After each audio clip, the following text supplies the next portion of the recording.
Assalamualaikum warahmatullahi ta'ala wabarakatuh.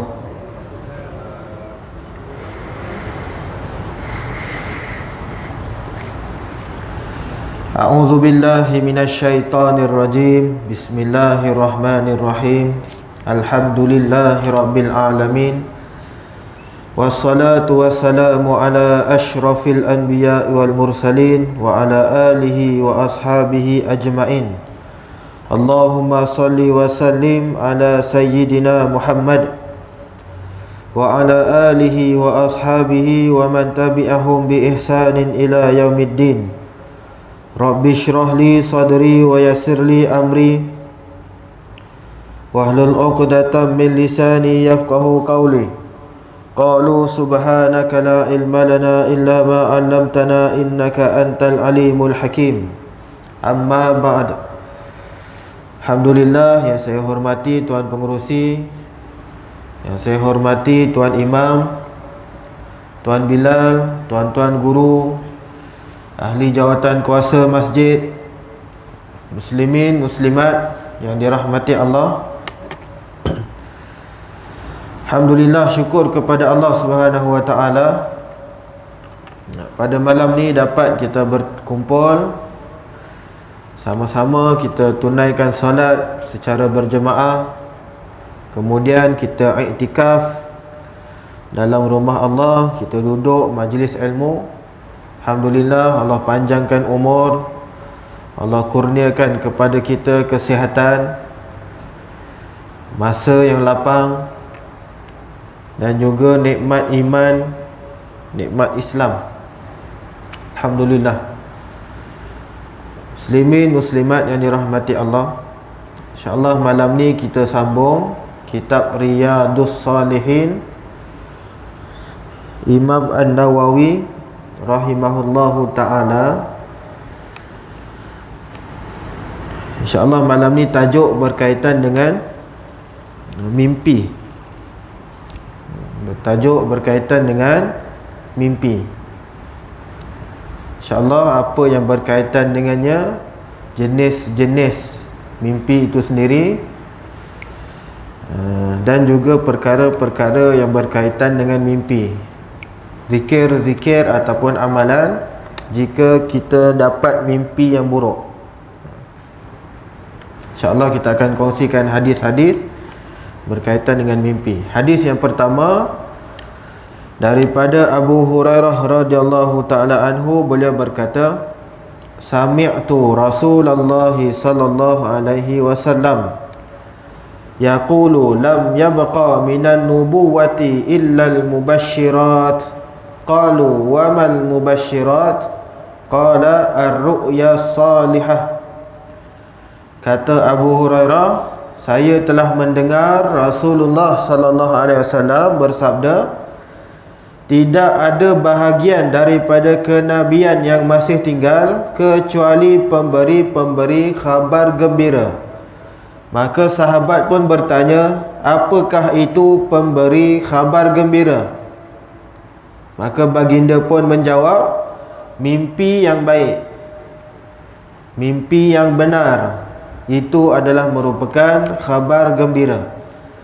Juga dalam satu hadis riwayat Abu Hurairah radhiyallahu ta'ala anhu, anna Nabiya sallallahu alaihi wasallam qala, idza qattaraba az-zamanu lam takad takzibur ru'yal mu'min wa ru'yal mu'mini juz'un min sittatin wa arba'ina juz'an minan nubuwah wa fi riwayatin asdaqukum ru'ya asdaqukum hadisan.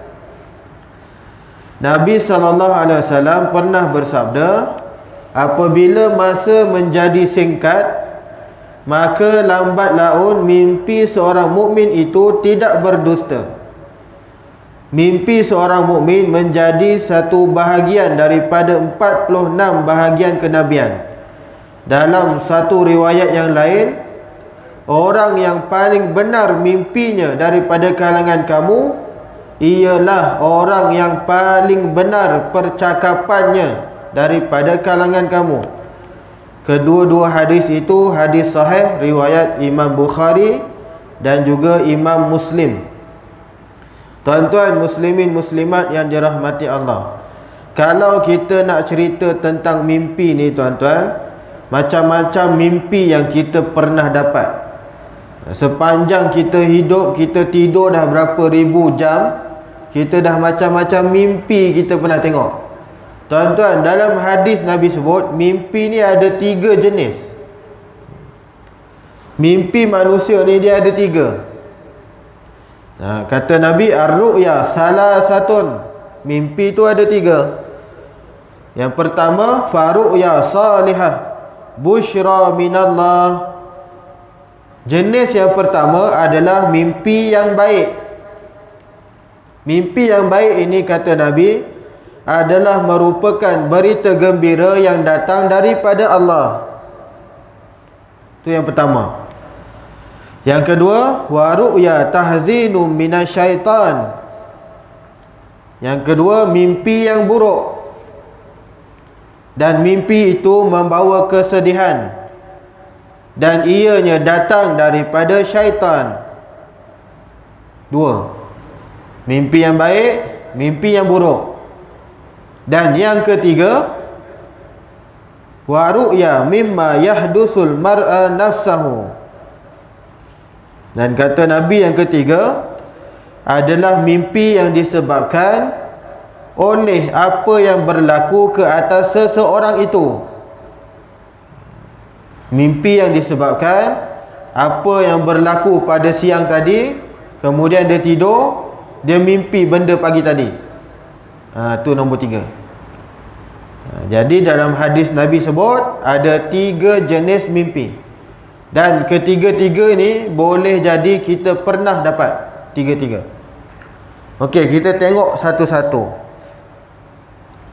Yang pertama, mimpi yang baik ataupun mimpi yang benar. Allah Subhanahu wa taala menjadikan mimpi ini sebagai salah satu cara untuk menurunkan wahyu kepada Rasulullah dan juga rasul-rasul yang lain. Jadi tuan-tuan, mimpi ini juga adalah merupakan mukjizat kenabian.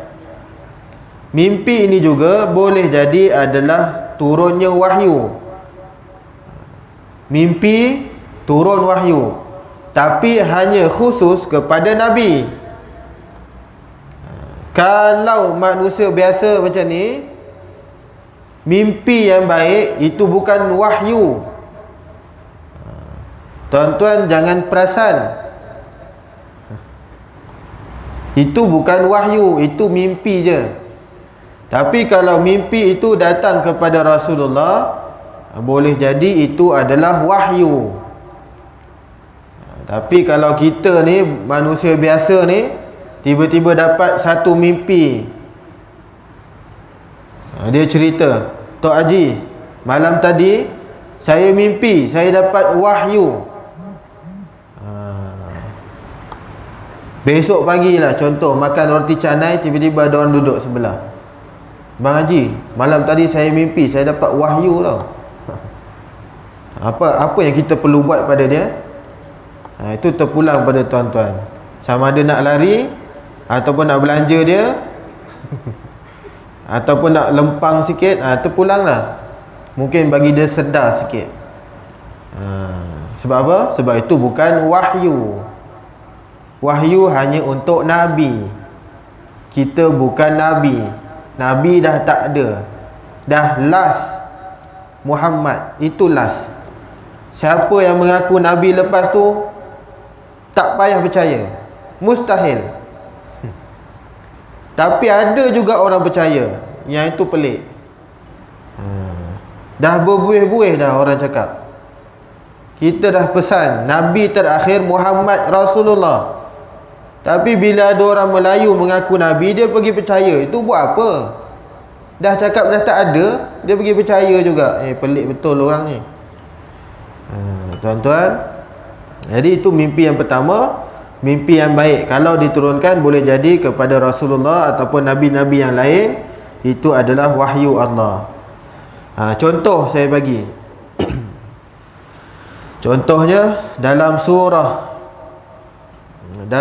As-Saffat ayat 102 ada satu kisah Nabi Ibrahim alaihi salam dan juga anaknya Nabi Ismail alaihi salam. Tuan-tuan boleh buka surah As-Saffat ayat 102. Apa dia tulis kat situ? Falamma balagha ma'ahu as-sa'ya qala ya bunayya inni ara fil manami anni azbahuka fanzur madza tara. Apa kata Ibrahim? Maka satu malam tu dia, ketika mana anaknya dah sampai peringkat umur yang membolehkan dia berusaha, maksudnya Ismail ni dah besar, Nabi Ibrahim kata pada dia, wahai anak kesayanganku, ya bunayya, wahai anak kesayanganku, inni ara fil manami, sesungguhnya malam tadi ayah mimpi, anni azbahuka, ayah mimpi apa? Ayah mimpi sembelih kau. Nabi Ibrahim kata pada Nabi Ismail, malam tadi ayah mimpi ayah sembelih. Fanzur maza tara, apa pendapat kau wahai anakku? Ayah dia tanya dulu pendapat ni sebelum nak sembelih anak dia ni. Tanya dulu pendapat anaknya. Maka apa jawab Nabi Ismail? Qala ya abati f'al ma tu'mar, wahai ayah kesayanganku, if'al ma tu'mar, buatlah, lakukanlah apa yang telah diperintahkan kepada kamu. Tuan-tuan, Allah turunkan wahyu kepada Nabi Ibrahim melalui apa? Mimpi. Dalam mimpi je Allah bagi wahyu kepada Nabi Ibrahim. Tuan-tuan jangan buat malam ni. Besok pagi cakap dengan anak, halo, malam tadi ayah mimpi sembelih kau. Along ni buat apa? Anak kita buat apa? Ayah ni dah tak betul ni. Ayah jangan macam-macam. Lepas tu kita berkata, ini wahyu. Wahyu celah mana? Kan sama macam Nabi Ibrahim tu, ayah dia kata. Tak, walaupun mimpi tu sama, tapi kita bukan wahyu. Jadi tuan-tuan, jangan nak mandai-mandai sembelih anak. Sebab kata saya mimpi malam tadi, saya sembelih anak. Tuan-tuan, itu bukan wahyu. Ini hanya untuk nabi-nabi, rasul-rasul. Ini contoh. Nabi Ibrahim dapat wahyu dalam mimpi dia sembelih anak dia, Nabi Ismail. Itu satu contoh. Begitu juga dengan kisah Nabi Yusuf alaihi salam. Nabi Yusuf juga adalah seorang nabi yang diberi kelebihan oleh Allah untuk apa? Dia ada satu ilmu tafsir mimpi. Nabi Yusuf alaihi salam. Kan ada cerita dia dalam penjara, saya pernah sebut dah. Yang mana dia tafsir kawan-kawan dia dalam banduan dalam penjara tu, tafsir mimpi. Kemudian dia tafsir mimpi raja dan sebagainya. Siapa yang tafsir tu? Nabi Yusuf AS. Jadi tuan-tuan, itu wahyu, mukjizat Allah bagi pada Nabi dan Rasul, bukan pada manusia biasa. Satu contoh. Begitu juga mimpi yang baik akan diturunkan kepada orang-orang yang saleh, wali-wali Allah. Tapi ini juga bukan wahyu, cuma mimpi yang baik. Boleh jadi satu petanda yang baik, boleh jadi alamat yang baik. Kepada siapa? Orang-orang yang saleh, orang-orang yang baik. Kita memang kenal dia ni memang orang yang kuat ibadah dia. Kita memang kenal dia ni memang orang yang baik. Kita memang kenal dia ni orang yang paling bagus dekat kampung ni. Tiba-tiba dia cerita tentang satu mimpi, maka itu adalah mimpi orang yang soleh. Mimpi orang soleh. Yang itu juga kita boleh terima dan kita boleh dengar, tapi dengan syarat-syarat dia. Mimpi yang benar yang dialami oleh orang yang saleh, kita kena pastikan betul-betul orang itu bukan sebarangan orang. Bukan sebarangan orang. Contoh, ni saya bukan nak merendah-rendahkan orang, saya nak bagi contoh.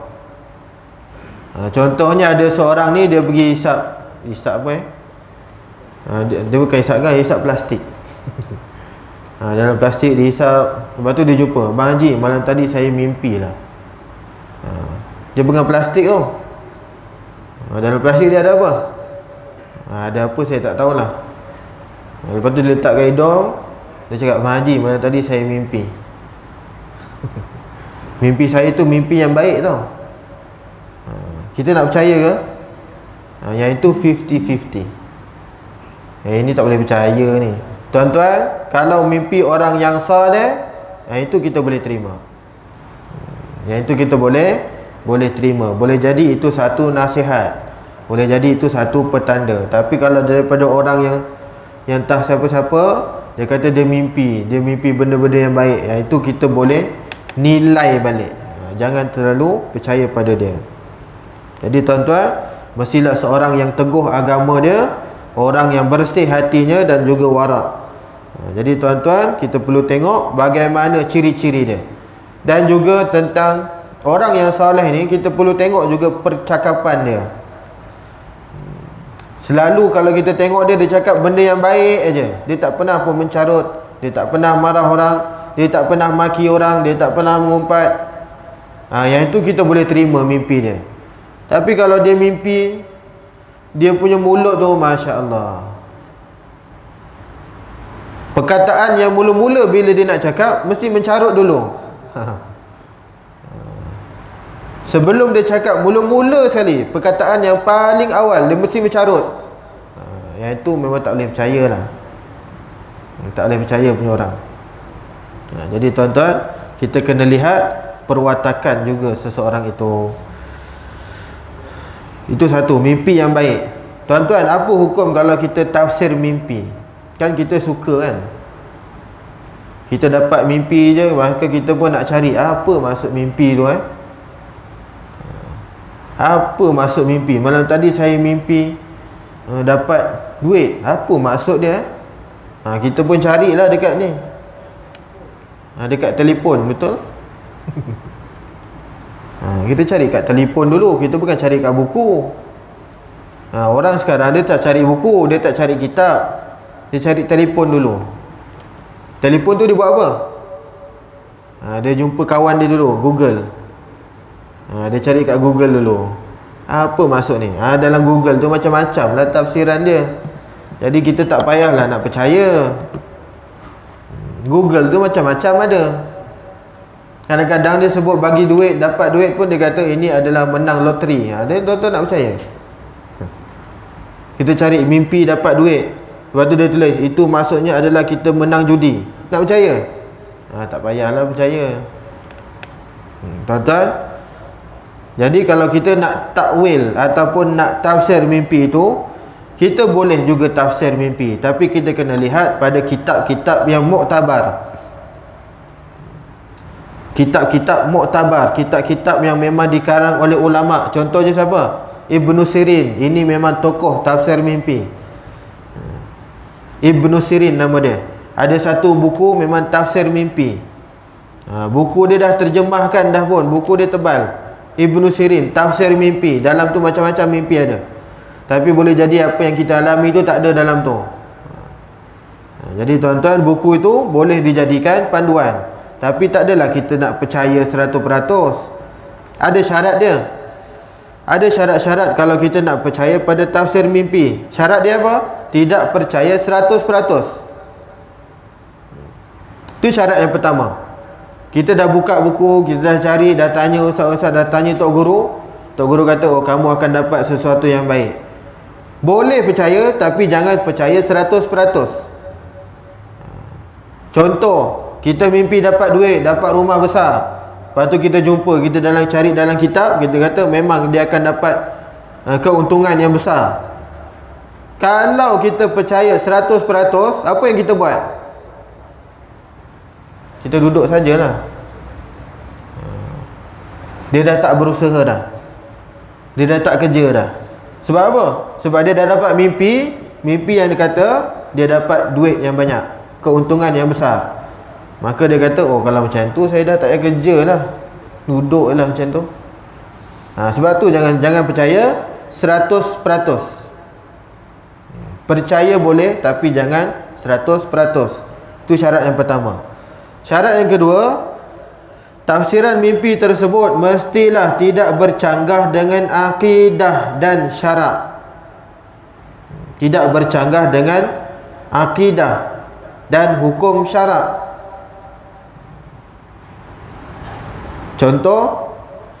Contohnya kita mimpi apa? Kita jadi nabi, contoh. Kita mimpi kita jadi nabi.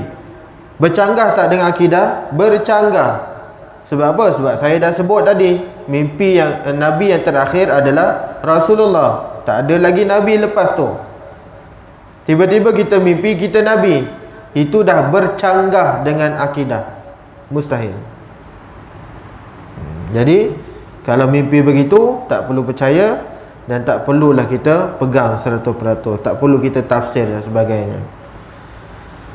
Lagi apa? Syarat kita nak percaya pada tafsir mimpi ni, kita tidak membawa kepada perkara yang negatif. Tidak membawa kepada perkara yang negatif. Contoh, bila kita dah mimpi, kita mimpi kena potong kaki contoh. Maka bila kita mimpi dah kena potong kaki, kita pun dah mula lemah semangat. Mula dah putus asa. Lepas ni aku potong kaki dah ni. Baru mimpi, tapi dia dah lemah semangat jadi dia. Jangan jadi macam tu. Nak tafsir boleh, tapi jangan jadi perkara yang buruk kepada dia. Dia mimpi rugi dalam berniaga, maka dia pun dah lemah semangat. Oh dah kalau macam tu tak naklah berniaga lagi lepas ni. Oh tutup kedai lah aku lepas ni. Dah mimpi macam tu. Jangan jadi begitu. Itu syarat dia. Nak tafsir boleh, tapi dengan syarat jangan membawa kepada perkara yang negatif. Dibimbangi jadi sebegitu. Jadi tuan-tuan, itu jenis-jenis mimpi. Yang pertama adalah mimpi yang baik. Ada juga dalam hadis Nabi sebut, man rani fil manami fasayarani fil yaqazah au ka'annama rani fil yaqazah la yatamassalu syaitanu bi. Sesiapa yang melihat saya dalam mimpinya, maka dia akan melihat saya dalam keadaan juga, atau seolah-olah dia telah melihat saya dalam keadaan jaga. Syaitan tidak mampu menyerupai diri Rasulullah sallallahu alaihi wasallam. Tuan-tuan pernah dengar tak orang mimpi dia jumpa Nabi? Mesti pernah punya. Mesti pernah. Selalu dah kita dengar cerita tentang orang mimpi jumpa Rasulullah. Boleh tak kita mimpi begitu? Tidak mustahil. Harus kita melihat Nabi dalam mimpi. Memang ada. Memang ada orang dia dikurniakan Allah, dia boleh mimpi Nabi dalam mimpinya. Boleh. Perkara tu tak mustahil. Memang ada. Cumanya tuan-tuan, ada satu cerita yang ni, ada seorang budak ni, dia mimpi Nabi. Budak kecil. Dia baru-baru jugalah, setahun 2 tahun ni. Dalam masa setahun 2 tahun ni, ada seorang budak ni, dia mimpi Rasulullah sallallahu alaihi wasallam. Dia cerita pada mak dia, mak, malam tadi saya mimpi jumpa Nabi. Budak kecil ni, budak kecil umur berapa saya tak pastilah. Tapi ni ada cerita ni betul viral di Malaysia. Cerita ni viral beberapa tahun yang lalu. Dia kata, mak, saya jumpa Nabi dalam mimpi. Mak dia tanya, Nabi cakap apa dekat engkau? Budak ni kata apa? Mak, Nabi kata, Nabi pesan, dia kata, jangan ambil vaksin.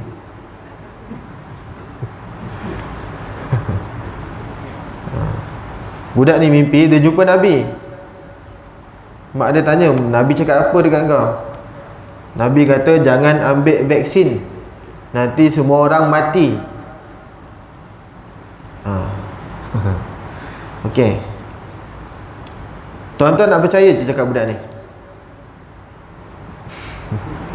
Dia mimpi Nabi ni.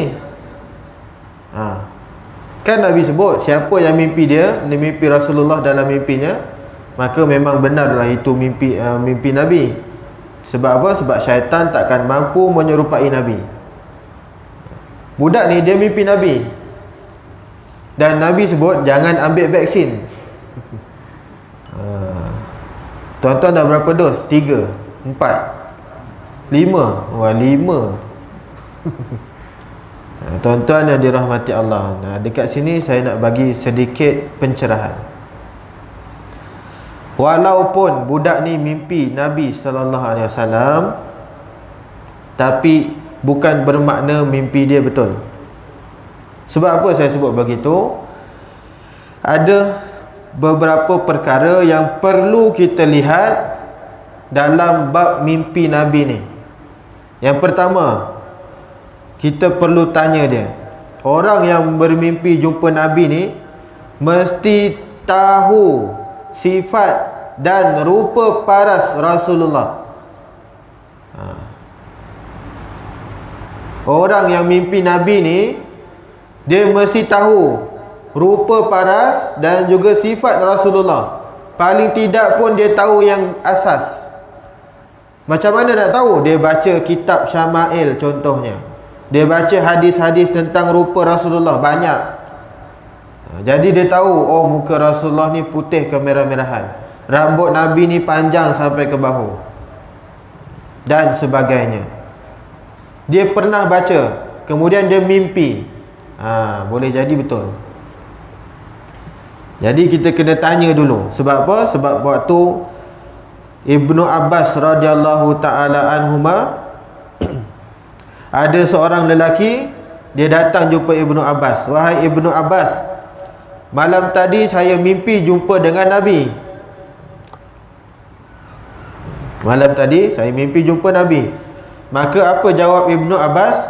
Kalau betul kamu jumpa Nabi dalam mimpi, cuba sebutkan sifat-sifatnya.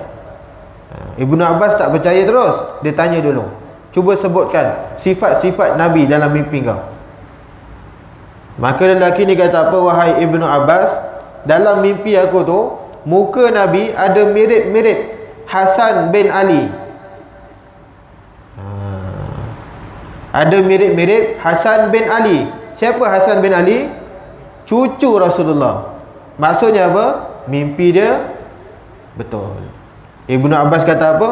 Betul, itu adalah mimpi Rasulullah.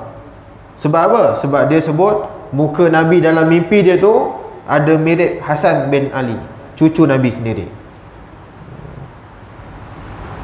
Jadi kata Ibnu Abbas, memang betul dalam mimpi kau tu adalah Rasulullah. Sebab muka dia memang sama, lebih kurang. Ada juga Ibnu Sirin, Imam Ibnu Sirin, dia tanya, datang seorang lelaki kepada dia. Dia tanya, wahai Imam Ibnu Sirin, malam tadi saya jumpa datang mimpi Rasulullah dalam mimpi. Ibnu Sirin tanya dia, cuba sifatkan macam mana rupa Nabi dalam mimpi kau. Maka lelaki ni kata apa? Entahlah, tak nampak sangat lah. Tak cam sangat. Macam gelak-gelak sawo matang kot. Macam kuning-kuning langsat macam tu.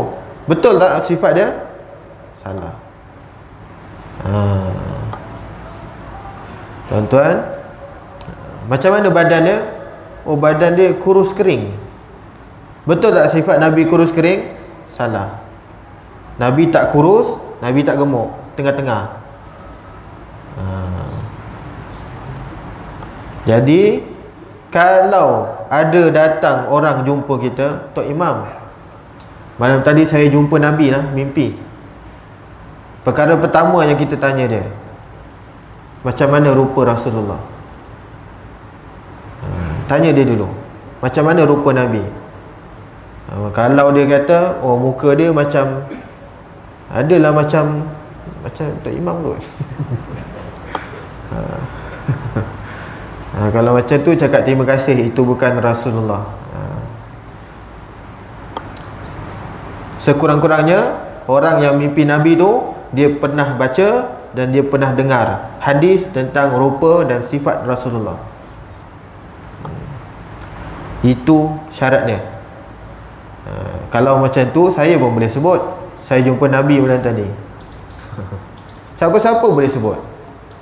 Tapi dia tak pernah dengar pun cerita tentang sifat Rasulullah. Dia tak pernah baca pun hadis rupa Rasulullah. Tak pernah. Macam mana dia nak tahu itu Rasulullah? Tuan-tuan, itu pertama. Yang kedua, dalam bab budak tadi ni, dia kata jangan ambil vaksin. Nabi sebut, dia kata kalau ambil vaksin semua orang mati. Yang kedua yang kita boleh bincang dalam bab budak ni adalah mimpi seseorang itu tidak boleh mengubah sesuatu hukum. Mimpi seseorang tidak boleh untuk mengubah sesuatu hukum yang sedia ada. Contohnya, hukum judi apa? Haram. Tiba-tiba ada datang seorang lelaki, Tuan Haji, malam tadi saya mimpi judi dah dibolehkan. Ni betul ni Tuan Haji, malam tadi saya mimpi judi tu dah boleh. Tuan Haji pun betul. Dia pun buka kopiah dia, jom kita beli. Tuan-tuan, judi sekarang ni bukannya susah pun. Pergi kedai, tak payah pergi kedai. Sekarang main kat telefon je. Dia tengok telefon, dia main. Dekat judi dekat telefon pun banyak.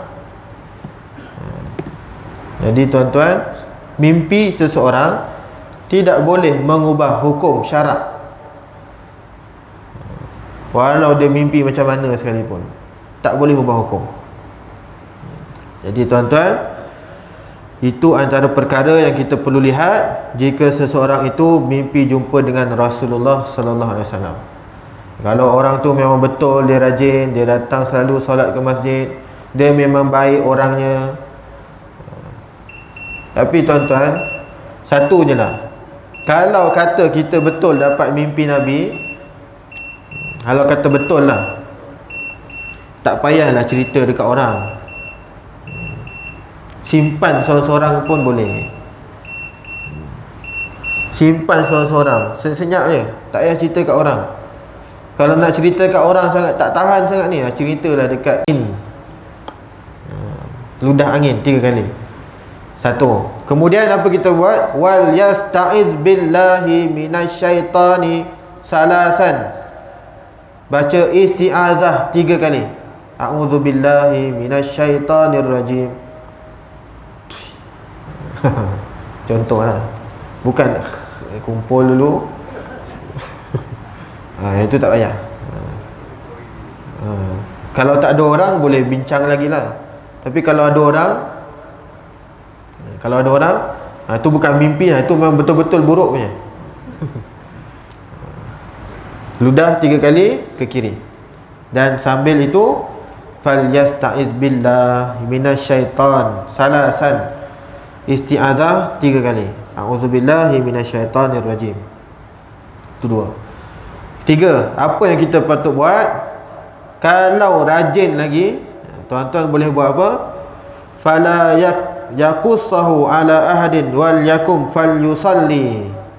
Kata Nabi, kalau rajin, bukan rajin lah, sebaiknya dah ludah, dah isti'azah, tuan-tuan bangun sekejap, ambil wuduk, solat 2 rakaat. Yang itu lagi bagus. Ambil wuduk, solat 2 rakaat. Dan yang paling penting Nabi kata apa? Fala yakussahu ala ahadin. Jangan kamu ceritakan pada orang lain. Mimpi buruk jangan cerita pada orang. Simpan seorang-seorang. Tak payah cerita kat orang. Jadi tuan-tuan, itu berkaitan dengan mimpi buruk. Mimpi yang kedua. Mimpi yang ketiga, adalah mimpi yang apa yang berlaku kepada kita siang tadi. Macam saya sebutlah, kita main bola. Petang tadi kita main bola, punya semangat main bola. Penat malam tu tidur. Waktu tu mimpi tu menendang. Kaki tu terangkat. Kaki terangkat. Tu mimpi sebab apa? Sebab kita main bola petang tadi. Mimpi tadi kita main badminton. Pukul 8 main badminton. Dah balik tu penat tidur. Waktu tu tidur tu dia macam smash sikit. Tu mimpi sebab apa? Sebab kita main badminton tadi. Apa yang berlaku kepada dia, jadi boleh jadi masuk dalam mimpi. Dia sambung. Mimpi mancing, maka kita pun macam mancing. Kau pernah tengok? Kalau tuan-tuan ada anak cucu kecil, biasa dia akan buat macam tu. Dia akan tangan dia macam tu, dia macam main. Tu mimpi. Sebab apa? Sebab dia buat tadi, dia main tadi, masuk dalam mimpi dia. Itu pun ada. Jadi tuan-tuan, ada 3 jenis mimpi yang kita akan alami sebagai seorang manusia biasa. Mimpi yang baik, mimpi yang buruk, mimpi yang kita buat tadi, jadi dia masuk dalam mimpi. Jadi ada orang tanya, Ustaz, malam tadi saya mimpi kahwin lain. Itu mimpi buruk ke mimpi baik? Dia mimpi dia dah kahwin lain. Itu mimpi buruk ke mimpi baik? Jawapan saya apa? Bergantung pada seseorang. Bergantung pada seseorang. Kalau dia cakap, dia cerita pada isteri dia, isteri dia kata, okey boleh, mimpi abang tu betul, maksudnya tu mimpi baik. Tapi bila dia cerita pada isteri dia, abang ni jangan macam-macam, dia tarik dengan, itu mimpi buruk maksud dia. Jadi mimpi ada 3 jenis. Wallahu a'lam. InsyaAllah kita sambung pada minggu yang akan datang. Tajuk berkaitan dengan kelebihan majlis zikir dan juga kelebihan selawat ke atas Nabi sallallahu alaihi wasallam. InsyaAllah kita akan kongsikan hadis-hadis tersebut. Wallahu a'lam. Sekadar itu saja untuk malam ni. Yang baik datang daripada Allah, yang lemah, yang kurang datang pada saya sendiri. Aku qauli hadza astaghfirullahal azim li wa lakum. Wabillahi taufiq wal hidayah. Wassalamualaikum warahmatullahi wabarakatuh. A'udzu billahi minasyaitonir rajim. Bismillahirrahmanirrahim. Alhamdulillahi rabbil alamin. Wassalatu wassalamu ala asyrafil anbiya'i wal mursalin wa ala alihi wa sahbihi ajma'in. Allahumma rzuqna mutaba'atin nabiy sallallahu alaihi wasallam awalan wa akhiran wa zahiran wa batinan wa qawlan wa fi'lan wa ibadatan wa amalan salihah. Allahumma faqihna fid din wa 'allimna at-ta'wil. Rabbana atina fid dunya hasanah wa fil akhirati hasanah wa qina adzaban nar. Wa sallallahu ala sayyidina Muhammad wa ala alihi wa sahbihi wa sallam. Walhamdulillahi rabbil alamin. Taqabbalallahu minkum.